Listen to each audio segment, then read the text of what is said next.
There are lots of scoopers and insiders and reporters and journalists that cover Marvel and MCU news. They're all over the place. Huge websites, Twitter accounts, Instagram accounts. Now, 99% of them are not legit. They'll just throw stuff at the wall, throw 20 things, and then if one sticks, they'll jump on that and they'll say, we have legit sources. We have a pipeline of information.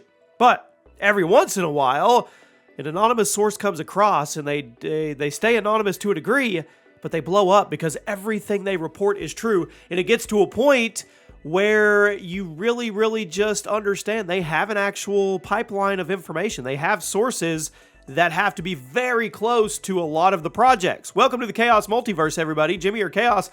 I am not that guy, but it looks like my time to shine hello may be.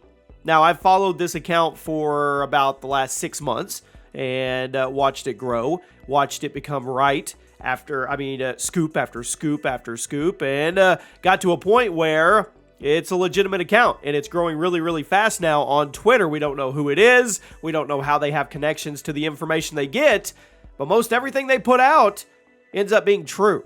So today I want to go over 6 or 7 tweets that they popped out yesterday that just kind of blow your mind. We talked about the tweet a while back that Tom Cruise would be an Iron Man variant. We've talked about all kinds of stuff for My Time to Shine, and now we've got even more.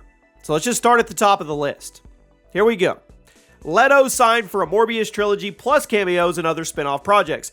I didn't even really think about whether or not they wanted him with a trilogy, but the way he's talked and kind of teased future Spider-Man interactions, it makes a lot of sense. And Jared Leto is a top tier actor. So to get him on Morbius, get you attached to Morbius as an anti-hero or just a plain villain, it makes a lot of sense, especially if they're going to tie him into the Amazing Spider-Man. If we get that, which we're probably going to get, that Andrew Garfield finisher to his trilogy, and if the assumptions are that Morbius and Venom are in the Amazing Spider-Man universe, we saw the Oscorp building, this makes a lot of sense. Now let's move on. Zazie Beetz will return as Domino for the MCU. This makes a lot of sense as well. Everybody loved her. Fan favorite. Hoped it wasn't going to be a one and done. She stole the show multiple times in Deadpool 2, if you guys remember. And we know Deadpool is coming. I don't know if we're going to get X-Force or not, but it makes a lot of sense to bring her in. Her character, her dynamic, the range, people are going to attach to her. She's probably going to be a bigger deal than most people think once Deadpool arrives in the MCU.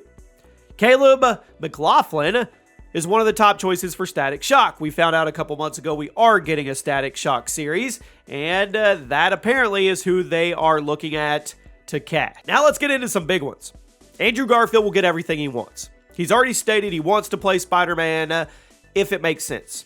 We already know he does. He wants to get his franchise complete, The Amazing Spider-Man. We could get a Spider-Gwen spinoff. We definitely will probably see him, Tom Holland, and Tobey Maguire in the future. Secret Wars down the road. Maybe they'll intertwine in between that as well. And if all reports are true, Andrew may become the central Spider-Man character for the Sony Spider-Verse, all while Tom Holland is doing his thing with Sony and the MCU. It's going to be interesting, but his future is super bright when it comes to the Amazing Spider-Man, which I'm happy for. The more I follow him and watch him, I like him a lot. I didn't even realize he was in the Social Network movie about Mark Zuckerberg either. He played Eduardo, the co-founder of Facebook. He did a great job. Okay, Sony now wants Zendaya to get her own spinoff. Now, I don't know how this would work unless they're going to transform her into Spider-Gwen, because yeah, she's a great actress. Yeah, she definitely has her place in the universe with Tom Holland Spider-Man in the future. But how do you create and carve a 2-hour movie around her if she's not a superhero? I mean, there has to be some kind of catch there. There has to be some kind of hook. So are they wanting her to become Spider-Gwen? At least in the Marvel universe? I don't know. We'll find out. Tom Holland is making the deal of his life. Now, I can just say that probably equates to dollar signs, and we'll probably see something in the near future. Tom Holland signs the biggest Marvel contract, Sony contract in history. Tom Holland becomes the highest paid actor in 2022 or 2023, even going above The Rock.